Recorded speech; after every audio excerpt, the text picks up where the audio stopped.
జీ5 ఉండగా మీ favourite TV shows ని మీరు అస్సలు మిస్ అవ్వలేరు. Complete free. మీకు దండం పెడతాను, నన్ను మీతో ఉండనివ్వండి.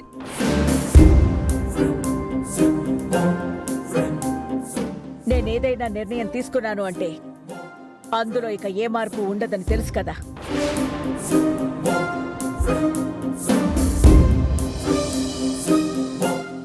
ఏదో తెలిసి తెలియక పొరపాటున 4 మాటలు అన్నాం. అక్క అంటే తల్లి తర్వాత తల్లి అంటారు. బిడ్డ తప్పు చేసిందనుకుని 4 తిట్లు తిట్టో 2 దెబ్బలు కొట్టో మీ తమ్ముడిని దగ్గరకు తీసుకోండి వదిన. ఇలా నిర్దాక్షిణ్యంగా బయటకు పంపిస్తే మేము అన్యాయం అయిపోతాం. ఇప్పుడు మీరు మాట్లాడిన మాట 4 రోజుల తర్వాత మళ్ళీ ఇలాగే ఉండదత్తయ్య.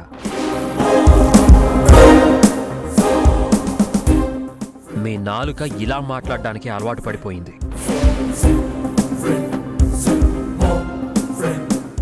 అందుకే ఇంక మీరు మాతో కలిసి ఉండడం వద్దులేండి. మీరు బయట ఉండడమే మీకు మాకు మంచిది. అసలే నా భార్య కడుపుతో ఉంది. మళ్ళీ మీరు ఏదో సూటిపోటి మాటలతో తనని బాధ పెడితే పుట్టబోయే మా బిడ్డకు కూడా అంత శ్రేయస్కరం కాదు.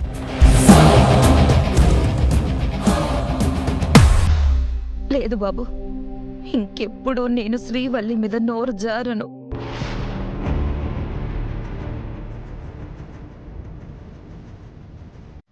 లేని నా బిడ్డని శ్రీవల్లిలో చూసుకుంటాను.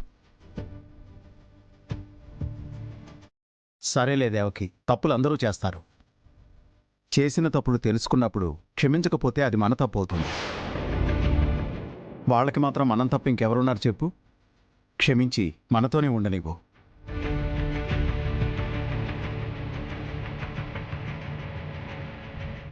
పద్ధతిగా ఉంటాను అంటే పల్లెత్తు మాట కూడా అననండి. నిజంగానే నా తమ్ముణ్ణి నా బిడ్డలాగా చేరదీశాను. వాళ్ళ సంతోషం కోసం నేను చేయాల్సిన దానికన్నా ఎక్కువే చేశాను.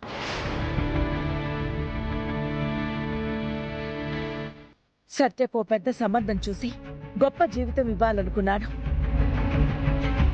కానీ అత్యాశకు పోయి వాళ్లే స్వయంగా వాళ్ళ కూతుర్ని బలి తీసుకున్నారు.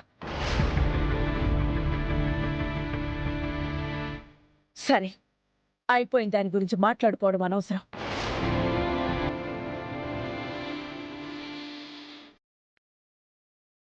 లేదొదనా, నన్ను నమ్ము, ఇక బుద్ధిగా ఉంటాను. సరే, బుద్ధిగా ఉంటానంటే నాకేం అభ్యంతరం లేదు. కానీ ఏ రకంగా అయినా సరే శ్రీవల్లిని ఇబ్బంది పెట్టాలని చూస్తే మాత్రం ఎవ్వరిని క్షమించను.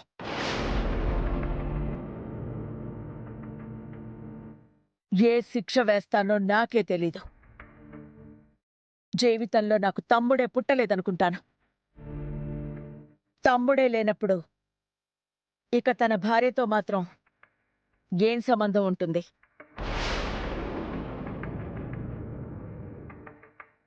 అది మనసులో పెట్టుకుని జాగ్రత్తగా మసులుకోండి.